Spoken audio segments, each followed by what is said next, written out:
ഒരു കോട്ടിങ് ചെയ്ത് കഴിഞ്ഞാൽ വണ്ടി സൈഡിൽ ഇടിച്ചു കഴിഞ്ഞാൽ ആ സ്ക്രാച്ച് വരില്ല എന്നൊന്നും നമ്മൾ ക്ലെയിം ചെയ്യുന്നില്ല. പക്ഷെ നമ്മൾ കോട്ടിങ് ചെയ്ത് കഴിയുമ്പോൾ this is what really happens. ഇപ്പം എല്ലാവരെയും സംശയമാണ് ഏത് തരം കോട്ടിങ് ചെയ്യണം, സെറാമിക്, ബൊറോഫിൻ, ഗ്രഫൈൻ എന്നൊക്കെ പറഞ്ഞ് കേട്ടിട്ടുണ്ട്. മൊത്തം കൺഫ്യൂഷനാണ്. ഞാനിപ്പോൾ എടപ്പള്ളി അക്വാഗ്ലോസിലാണ്. ഇന്ന് ഇവിടെ ഒരു പുതിയ ജപ്പാൻ ബേസ്ഡ് പ്രൊഡക്റ്റ് ലോഞ്ചാണ്. ഗ്രഫൈൻ, ബൊറോഫിൻ എല്ലാം ഇൻക്ലൂഡ് ചെയ്യുന്ന ഒരു പ്രൊഡക്റ്റാണ് ഹോഗോ.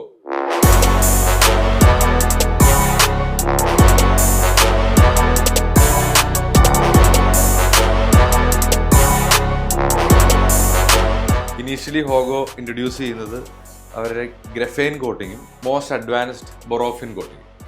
മാർക്കറ്റിൽ ബൊറോഫിനും ഗ്രഫൈനും പ്രൊവൈഡ് ചെയ്യുന്ന ഒരുപാട് ബ്രാൻഡ്സ് ഉണ്ട്. പക്ഷെ ഹോഗോ ജപ്പാന്റെ മെയിൻ ഡിഫറൻസിയേഷൻ വരുന്നത് ഇതിന്റെ ലൈഫ് ടൈം ഗ്യാരണ്ടി അവർ ക്ലെയിം ചെയ്യുന്നത്.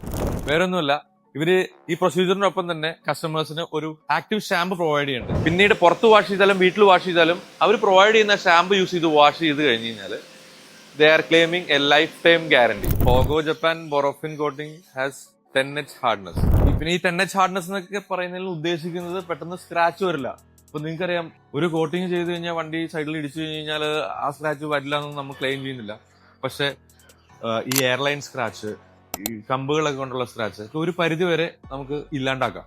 ബൊറോഫിൻ കോട്ടിങ്ങിലേക്ക് വരുമ്പോൾ വാട്ടർ കോണ്ടാക്ട് ആംഗിൾ കൂടും. അത് സൂപ്പർ ഹൈഡ്രോഫോബിക് എന്ന് ഇവിടെ പ്രോഷറിൽ കാണാം. വാട്ടർ റിപ്പല്ലൻസി ഒരുപാട് കൂടും. നിങ്ങൾ നേരത്തെ കണ്ട പോലെ തന്നെ വാട്ടർ ഡ്രോപ്ലെറ്റ്സിന്റെ സെപ്പറേഷൻ ഒക്കെ കൂടും. അക്വാഗ്ലോസിലെ സിനാൻ കൂടെ ഉണ്ട്. അപ്പൊ എനിക്ക് വന്നൊരു സംശയം ഞാൻ സിനാനോട് ചോദിക്കുക. നമ്മൾ സെറാമിക്കും ഗ്രഫൈനും ചെയ്യുമ്പോൾ പല ഷോപ്സിൽ പല റേറ്റാ. ചിലപ്പോൾ പ്രൊഡക്റ്റ് പോലും സെയിം ആയിരിക്കും. അതിന്റെ കാരണം എന്താ? വേറൊന്നുമല്ല, നമ്മൾ ഈ പ്രൊഡക്റ്റ് ആപ്ലിക്കേഷൻ നമുക്ക് ആർക്ക് വേണമെങ്കിലും ചെയ്യാം. പക്ഷെ അതിനേക്കാൾ ഇമ്പോർട്ടൻസ് എന്താണെന്ന് വെച്ചിട്ടുണ്ടെങ്കിൽ ഇതിന് മുന്നേ ഉള്ള അതിന്റെ പ്രിപ്പറേഷൻ പ്രോസസ്സ് എന്ന് പറയുമ്പോഴത്തേക്ക് അതിന്റെ ബഫിങ്, അതിന്റെ ക്ലേബർ ട്രീറ്റ്മെന്റ് പക്കായിട്ട് ചെയ്യണമെന്നുണ്ടെങ്കിൽ നമുക്ക് ഈ കോസ്റ്റും പിന്നെ അതിന്റെ കാര്യങ്ങളൊക്കെ നമുക്ക് അതിനനുസരിച്ച് നമുക്ക് വാങ്ങിക്കുന്നത്.